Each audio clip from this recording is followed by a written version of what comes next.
जहां ये बहुत खूबसूरत दृश्य है जिसकी मैं कल्पना करता हूं, जहां पे जातीयता नहीं है, जहां पे सांप्रदायिकता नहीं है, बिना कम्युनलिज्म के सेक्युलर सोच के साथ हम लोग आगे बढ़े। ये एक ऐसी आइडियल सिचुएशन है जिसकी कल्पना मेरे नेता ने की थी, मेरे पिता ने की थी, मेरे पिता ने जिनको अपना नेता माना बाबा साहब, उन्होंने की थी। इन तमाम नेताओं ने ऐसे समाज, ऐसे देश की कल्पना की थी। But at the same time we need to understand, we need to accept the hard reality also of our nation, जो कि हकीकत है। जातीयता है, सांप्रदायिकता है, यह हकीकत है, आप इसको झुठला नहीं सकते। ऐसे में जब आप जातीयता के भेदभाव को समाप्त करने की बात करते हैं तो जरूरी है कि आज की भी तारीख में जिन लोगों को जाति के आधार पर डिस्क्रिमिनेट किया जाता है, भेदभाव जिनके साथ किया जाता है, उनको आप मुख्य धारा के साथ जोड़ें, उस डिस्क्रिमिनेशन को आप समाप्त करें। नो मैटर मैं कितना बोल लूं कि भाई मैं जातीयता में मैं विश्वास नहीं करता, बट हकीकत है आज भी एक दलित युवक को घोड़ी पे चढ़ने से रोका जाता है।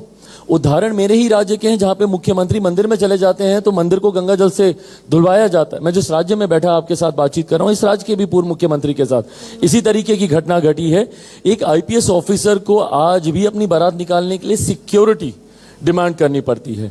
सो एट द सेम टाइम जहां पे हम लोग उस दिन की कल्पना करते हैं, वहीं पे जब तक ये है, जरूरी है उन जातियों को मुख्य धारा के साथ जोड़ने की जिन जातियों ने इन तरीके के भेदभाव को झेला। अब आप उनको कैसे जोड़ेंगे? आप उनके लिए स्कीम्स लाते हैं, आप उनके लिए योजनाएं लाते हैं, आप उनको अपलिफ्ट करने का काम करते हैं। बट जब आप योजनाएं बनाते हैं भारत के संघीय ढांचे में, जहां पे राज्य सरकार, केंद्र सरकारें दोनों योजनाएं बनाती हैं, जरूरी है कि उनके पास आंकड़े तो हों कि उसकी आबादी कितनी है। भले वो राज्य सरकारों के पास हो, केंद्र सरकारों के पास हो, ताकि उसके अनुपात में राशि आवंटित की जाए, उन योजनाओं का निर्माण उस आबादी के हिसाब से किया जा सके। That's why when you said, मैं भी इस बात का पक्षधर हूं। मैंने हमेशा कहा कि जातीय जनगणना हो, सरकारों के पास वो आंकड़े हो। कई बार न्यायालय भी आंकड़े मांगता है, बट उसको सार्वजनिक नहीं किया जाना चाहिए। मैं कतई पक्षधर नहीं हूं। मेरे राज्य में हुआ है, वहां पर दिक्कत यही है, बिल्कुल भेदभाव और बढ़ता है। पहले तो हम लोग जाति वाले थे, अब हम लोग प्रतिशत वाले हो गए कि आप तो 1.5% वाले हो, आप 3% वाले हो, हम तो भाई 12% वाले, हम तो 16% वाले।